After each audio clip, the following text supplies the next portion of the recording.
Salut à tous, c'est Frédéric Delavier. Ce soir, je voulais vous faire une petite vidéo pour vous parler des extraterrestres et des ovnis. Alors, je fais cette petite vidéo parce que c'est d'actualité et qu'actuellement, aux États-Unis, il y a beaucoup de personnes qui voient ce qu'on pourrait appeler des ovnis, mais qui sont en réalité des drones, vu les images qui nous ont été envoyées, et surtout des drones agricoles bien connus et souvent fabriqués en Chine et utilisés par les agriculteurs pour de l'épandage ou pour de la destruction de nuisibles. Alors, ce sont des gros drones, mais des drones qui n'ont pas la taille d'avion, bien sûr, qui font 1 mètre, un peu plus d'1 mètre de large, et sur lesquels on a mis des LED. Alors, ça fait son effet.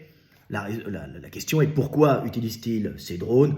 Peut-être pour tester au niveau militaire leur visibilité ou adapter dessus, voire adaptation d'armes comme on peut en voir en Ukraine sur ce conflit où on teste de nouveaux types d'armements. Il faut savoir qu'en Ukraine, on peut mettre un petit drone piloté par un geek sur lequel, ce petit drone, on mettra une grenade qui tombera, ou un petit obus de mortier, vous savez, ceux qui sont envoyés et qui font une trajectoire en ellipse et qui passent justement à ce moment-là les murailles, les murs, et qui viennent exploser près des soldats.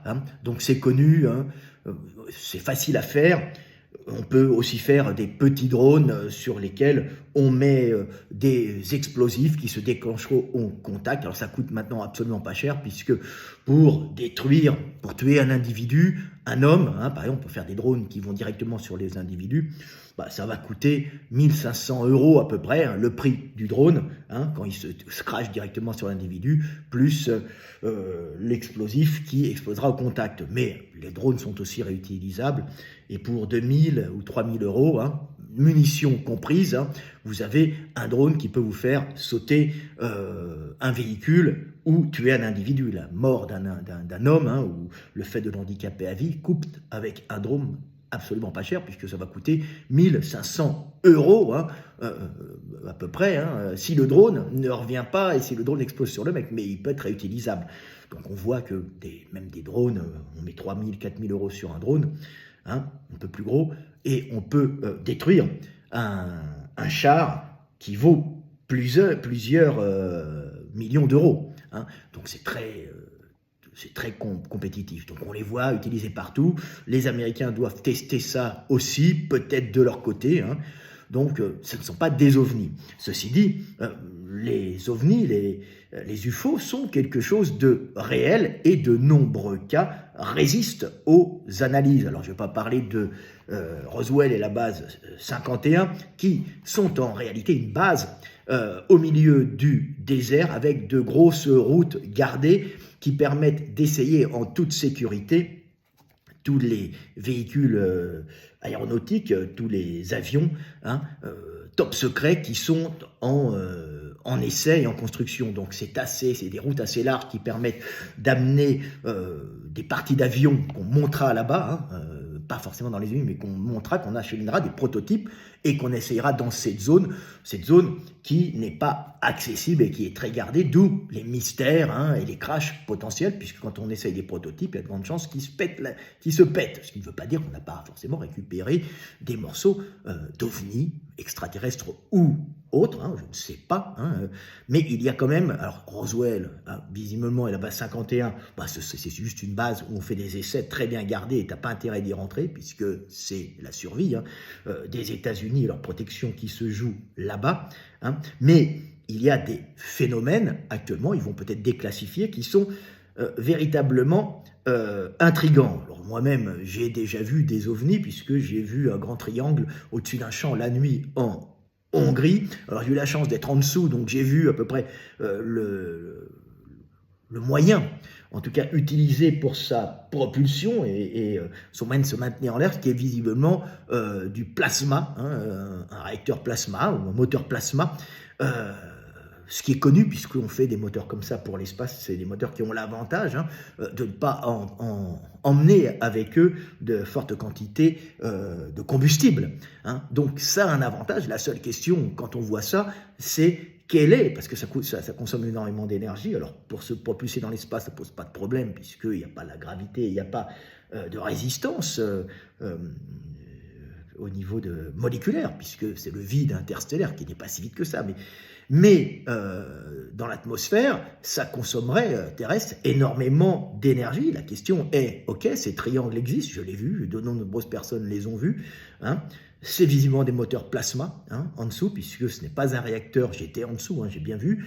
C'est une espèce de coupole avec une grosse lumière rouge qui correspond à du gaz ionisé, et puis on voit exactement que les points de chaque côté du triangle correspondent à des systèmes de maintien de l'assiette, et les barres latérales lumineuses correspondent à des évacuations de gaz de propulsion pour faire des propulsions latérales ou derrière ou devant. Donc tout ça jouant avec une IA qui contrôle tout, c'est très facile à faire marcher.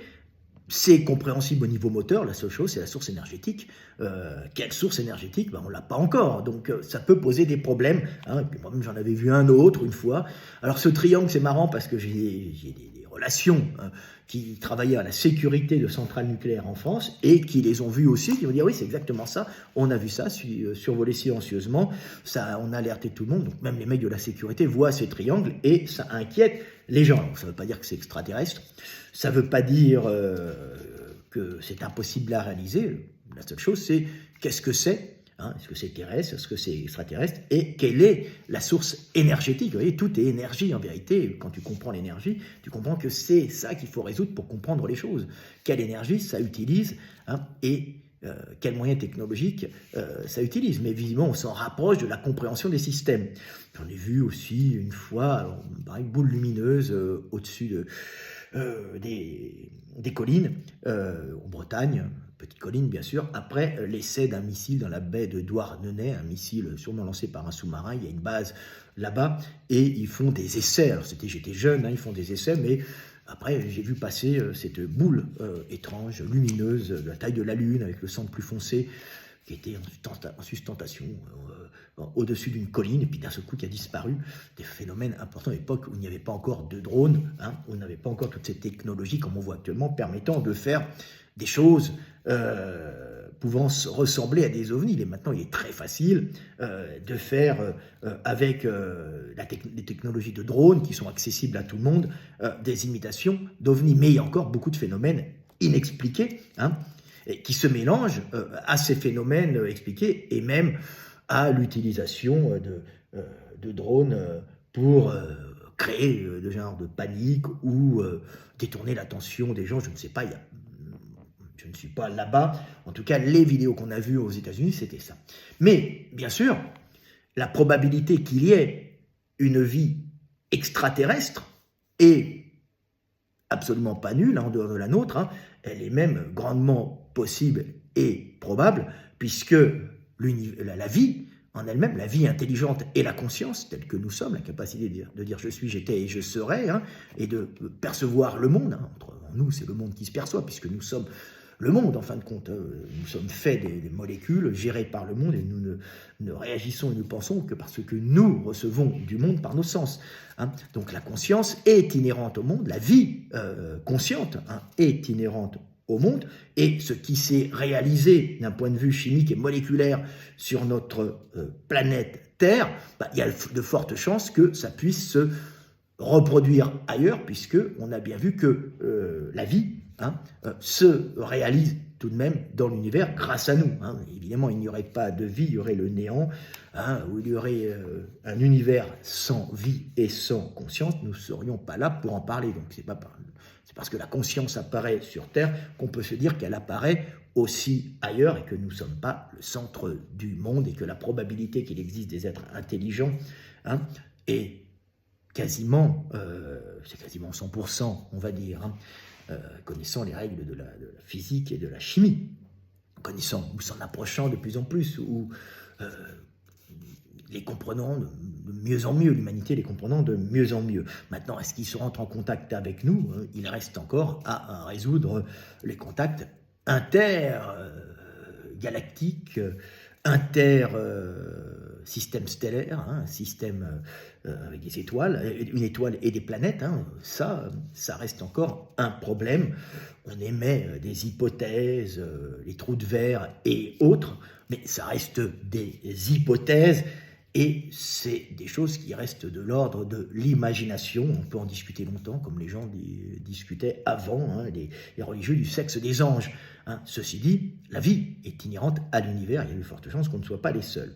Mais cette vidéo, je la fais pour surtout aborder le côté philosophique de la chose et s'interroger sur qui sont les extraterrestres s'ils venaient ici et que seraient-ils et dans quel but viendraient-ils. Alors évidemment, les États ont peur, bien sûr, d'avoir surtout la défense des extraterrestres qui viendraient et qui seraient une menace, mais la probabilité qu'ils soient une menace est assez faible en réalité, voire quasiment nulle, puisque quand on arrive à maîtriser tous les problèmes énergétiques, donc de quête énergétique, on n'a plus besoin de faire de la prédation et de s'étendre pour récupérer de l'énergie. Donc, on a maîtrisé l'énergie, on a maîtrisé la matière et on a sûrement maîtrisé en quelque sorte une conscience presque éternelle, en tout cas qui ne s'éteint pas comme ça au bout de 80 ans, en moyenne 85 ans d'années terrestres pour les chanceux, voire 100, 112 pour les extrêmement chanceux. Est-ce que c'est vraiment chanceux d'aller jusqu'à 112? Donc je vous ai écrit des textes sur la vie et sur les extraterrestres, sur ce que pourrait être, ce que pourrait penser un extraterrestre, un ET, un UFO, et sur les UFO, et sur ce que ça pourrait être. Voilà. Alors, le premier texte s'appelle, petit texte philosophique, toujours intéressant à comprendre, Contact extraterrestre. Une civilisation extraterrestre qui traverserait l'univers avec ses sondes ou ses vaisseaux habités n'aurait, si elle nous rencontrait, aucun intérêt à rentrer en communication avec nous. Étant d'un niveau technologique bien supérieur au nôtre, il lui suffirait de capter et d'enregistrer toutes nos communications que nous échangeons par nos téléphones, nos réseaux sociaux et nos réseaux d'information ou de divertissement pour savoir, en analysant toutes ces données, qui nous sommes, d'où nous venons et où nous allons. Sans contact, elle nous connaîtrait, ou nous connaît-elle déjà, par le travail de recherche, d'analyse et d'information que nous avons déjà effectué. Au mieux, si ces êtres avaient un minimum d'empathie pour notre état primitif et brutal, nous maintenant dans une souffrance inutile, ils insuffleraient dans la tête de quelques prophètes ou de quelques savants des idées visant à stabiliser nos sociétés et améliorer la qualité de nos vies en limitant notre souffrance collective. Voilà, puisqu'à un certain niveau d'intelligence, on sait que nous sommes la conscience de l'univers et que cette conscience de l'univers s'éveille en tout point de l'univers où des êtres proches des êtres humains commencent à apparaître et à se questionner sur ce qu'ils sont, d'où ils viennent et où ils vont, par le verbe en général. Donc, ils viendraient comme des Christ cosmiques un peu, connaissant la matière et la façon dont elle génère la vie et le chemin qu'elle emprunte. Alors, je vous ai écrit un autre petit texte qui s'appelle « Les visiteurs ». Les extraterrestres qui nous visitent, étant affranchis par leur science de la quête énergétique qui rend les êtres agressifs, belliqueux et territoriaux, les extraterrestres ne peuvent donc être que des entités pacifiques et religieuses, sachant par leur évolution que nous sommes eux et que eux sont nous, car Dieu conscient de lui-même sait qu'il vit en tout être. Pour les extraterrestres, le contact n'est pas fondamental. Ils viennent non pas pour nous étudier, nous connaissant déjà, car sachant que toute chose évolue de la même façon en tout point de l'univers. Mais ils viennent par pur amour et par devoir pour nous influencer inconsciemment et nous faire avancer technologiquement et spirituellement afin de nous éviter de la souffrance physique et spirituelle inutile. Et ainsi, conscients qu'ils sont comme nous sommes, conscients du monde ou de Dieu, s'éviter à eux-mêmes de la souffrance. Oui, parce qu'ils sont conscients qu'ils font partie du tout et qu'ils sont nous et que nous sommes eux, et que la souffrance que nous infligeons nous-mêmes dans nos guerres est une souffrance en réalité que nous infligeons au monde, donc indirectement à ces êtres qui, même s'ils ils ne ressentent pas cette souffrance dans leur corps, ils savent que c'est leur corps cosmique ou le monde en général qui souffre, donc ils sont là pour faire le bien. C'est une question de compréhension de qui nous sommes. Nous sommes le monde qui pense, il n'y a pas de raison de vouloir que le monde souffre, puisque si nous faisons souffrir autrui ou si un autre souffre, c'est nous-mêmes qui souffrons à un autre endroit, à un autre niveau. Donc voilà. Le troisième petit texte s'appelle « Contact ». Les visiteurs savent que le monde, par ses lois physiques, génère toujours la même chose et que la vie prend toujours le même chemin, celui de l'efficience énergétique. Ils nous connaissent sans nous avoir rencontrés. Ils n'ont aucun besoin de nous étudier, maîtrisant l'énergie et la matière, vivant le temps qu'ils désirent et connaissant la nature profonde de tout ce qui vit et pense. Ils n'ont plus de raison de coloniser, de conquérir, car ils savent qu'ils sont le monde. Les visiteurs ne viennent que par amour, afin de limiter notre souffrance et ainsi de limiter la leur, car ils savent que tout est lié et qu'ils sont nous, ce que je vous répète encore. En quelque sorte, ce sont des Christ cosmiques, comme le chauve là qui va sur la montagne du Rif, c'est ça, raconte. Mais dans sa folie un peu benaise, il ne dit pas que des conneries, ce garçon. La sagesse est en nous tous et des fois elle est aussi dans les fous. Le quatrième petit texte s'appelle « L'étape d'après ». Soit c'est le besoin d'énergie, la prendre ou la conserver, qui rend l'homme agressif, belliqueux et conquérant, soit c'est le besoin de s'imposer pour se reproduire et assurer la pérennité de ses gènes afin de continuer la vie dans le temps. Si tu maîtrises une technologie te permettant de vivre avec une source d'énergie perpétuelle et que tu as résolu ta possibilité de te continuer dans le temps par la capacité d'atteindre une presque éternité, tu ne seras pas agressif, car tu auras fait disparaître le besoin de conquête, la peur du manque et celle de disparaître. Tu deviendras alors pur esprit, tourné vers l'amour, l'aide et la compassion pour ceux qui n'ont pas encore acquis ton état.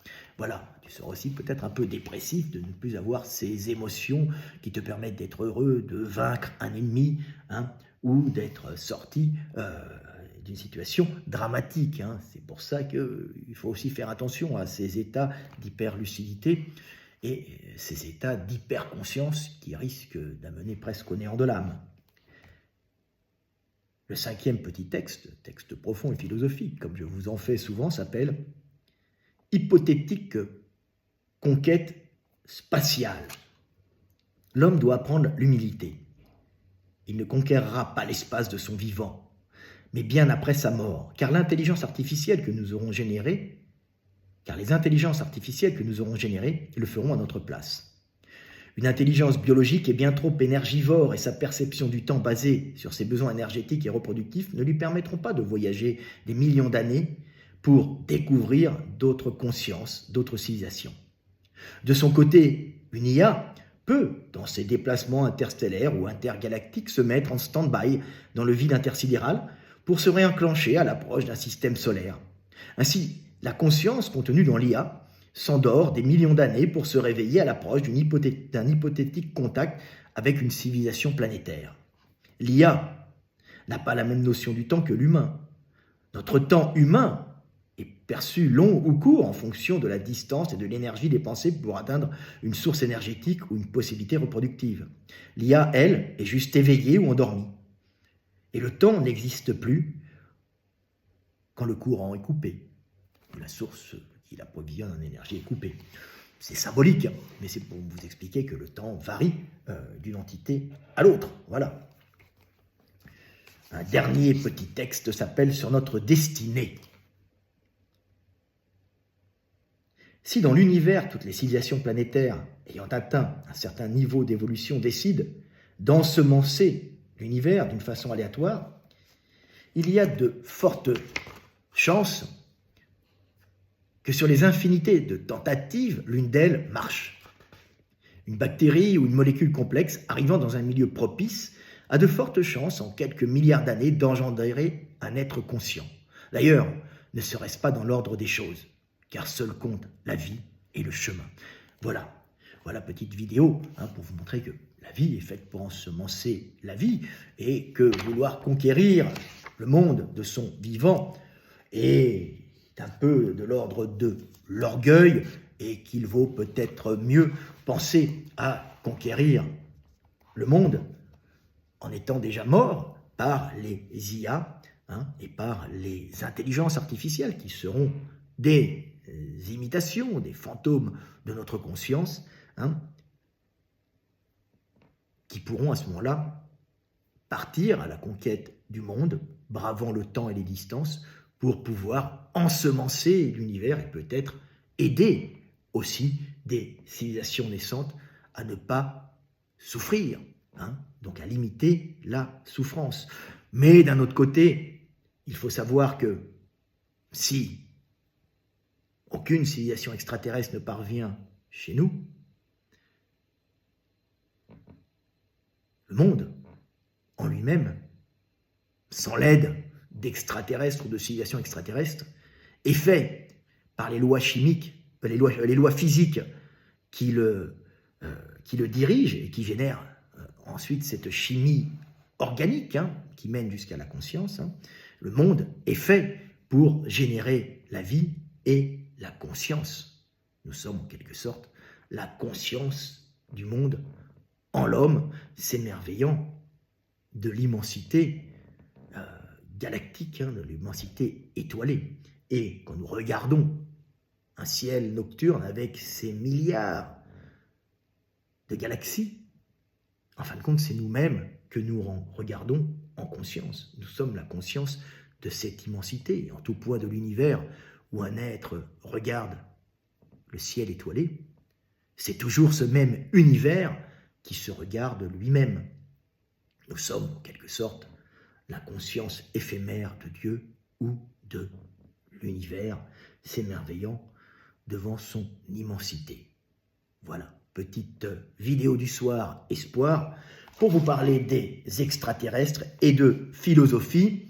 Ceci dit, je ne nie pas les extraterrestres, je ne nie pas leur intervention ici, comme je ne la valide pas, mais il y a des phénomènes, bien sûr, qui défient pour le moment les lois physiques que nous connaissons, ou en tout cas les connaissances technologiques que nous avons. Mais elles sont balbutiantes, notre humanité n'est pas là depuis des centaines de millions d'années.